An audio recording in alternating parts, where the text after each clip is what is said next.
एक बार एक किसान था, उसके पास एक बहुत सुंदर सफेद गाय।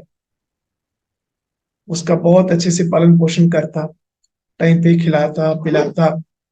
लेकिन एक बात, सबको मालूम है कि पशु को बांधना तो पड़ता ही है। तो गाय को बस ये बात अच्छी नहीं लगती थी कि मुझे बंधन में क्यों रखा है। वो गाय देखती कि कुछ आवारा पशु उस गली से रोज गुजरते, एक दूसरे के साथ मस्ती करते, जैसे पशु आपस में टक्कर वगैरह लगाते हैं ना। तो वो देखती, देखो कितना ये आजाद है, कितना खेलकूद करते, कहीं भी जाए, कुछ भी करें, ये अपने मालिक है। लेकिन मेरा तो मालिक ही कोई और है, उसके अनुसार मुझे चलना पड़ता है, बंधन में बंधी हुई हूं, मेरा क्या जीवन। तो एक दिन किसान को कहीं बाहर जाना था, तो उस जल्दी जल्दी में वो बाहर गाय का चारा तो डाल दिया, लेकिन गाय को बांधना भूल गया। आज गाय के पास अच्छा मौका था बंधन से सदा के लिए मुक्त होने का। तो उसको लगा कि जैसे ये अब निकलेगा घर से बाहर, उसका मालिक, तो मुझे भी आज यहां से निकल जाना है। ऐसा ही किया। थोड़ी देर बाद ही गाय वहां से निकल गई घर से। खूब दौड़ी, खूब दौड़ी। आप देखना, कभी किसी पशु को अगर खोल देते हैं तो एक बार वो दौड़ता है।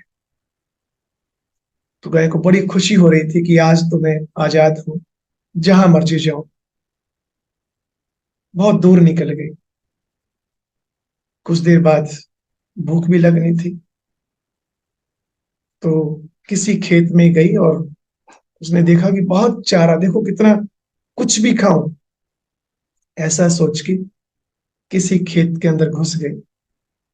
किसान आया, डंडा लेकर आया, उसको एक दो लगाया, भगा दिया। उसको बड़ी हैरानी हुई कि जो मेरा मालिक था वो तो मुझे अपने आप चारा देता था काट कर, और ये पता नहीं क्यों भगा रहा है। समझ नहीं आया। फिर थोड़ी देर बाद प्यास लगी तो पानी पीने के लिए जहां गई, वहां कुछ व्यक्ति बैठे हुए थे। उनको लगा शायद चक्कर मारेगी, उन्होंने उसको वहां से भगा दिया। आखिर समझ नहीं आ रहा था कि हो क्या रहा।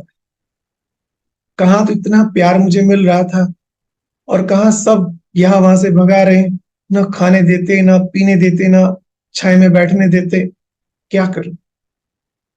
शाम हो गई थी। भूख प्यास से व्याकुल, परेशान, दुखी। विचार आया कि घर की ओर ही चलूं। उधर किसान भी परेशान, कहाँ गई गाय, ढूंढ रहा था। जब दूर से आते गाय को देखा तो बड़ा खुश। किसान को खुश देखकर गाय भी थोड़ी खुश हुई, और लगा कि देखो मैं कहाँ किस दुनिया में चली गई थी। ये दुनिया कितनी अच्छी है, मेरा मालिक कितना मुझे स्नेह प्यार देता, केयर करता। बस एक बंधन ही तो है, बाकी तो कोई कमी नहीं। और बंधन भी कोई दिक्कत वाला नहीं, जब समय होता यहाँ वह चेंज भी करता। ऐसे ही सफेद वस्त्रधारी कुछ ब्राह्मण उस गाय के प्रतीक, जो समझते हैं कि बंधन पड़ा, कहाँ फंस गए, किस दुनिया में आ गए, इस बंधन से मुक्त हो तो कितना मस्ती भरा जीवन है वो दुनिया वालों का।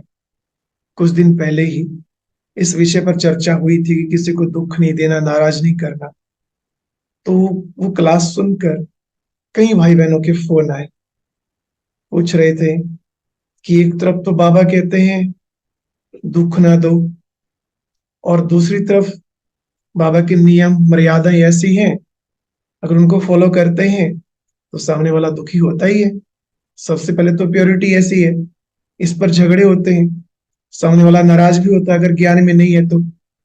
उसके बाद जो गृहस्थी भाई बहने हैं, वो ये भी कहते हैं कि हम कहीं बाहर जाते हैं किसी रिलेटिव्स के यहाँ, तो अगर उनके यहाँ कुछ खाते पीते नहीं, कुछ ऐसी बातें अगर होती हैं तो भी सामने वाला नाराज होता है।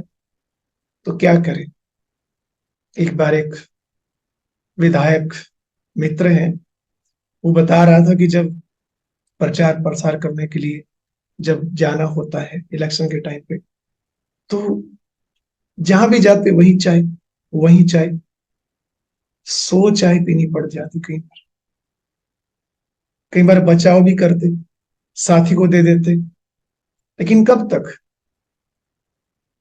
अगर किसी के घर की चाय ना पिए तो सामने वाला नाराज, तो दुनिया में निभाने के लिए वो व्यक्ति बीमारी हो जाता है। लेकिन बाबा ने कहा किसी को खुश करने के लिए अपने नियम मर्यादाएं नहीं तोड़ो। ये समझ लो, अगर किसी को श्रीमत तोड़कर खुश करना चाहते हो तो ना तो आप खुश रह सकते और ना सामने वाला आपसे खुश हो सकता। कुछ नियम मर्यादाएं जो ईश्वर ने मुकर्रर की है वो हमारे फायदे के लिए। शिव बाबा रूहानी सर्जन है, आत्मा का डॉक्टर है। उसको मालूम है कि जो इतनी पुरानी बीमारी आत्मा के अंदर है वो कैसे निकलेगी, किस किस बात का परहेज रखना पड़ेगा। इसलिए बाबा को शास्त्रों में वैद्यनाथ भी बोला गया है। लेकिन उसमें क्यों कहा गया ऐसा?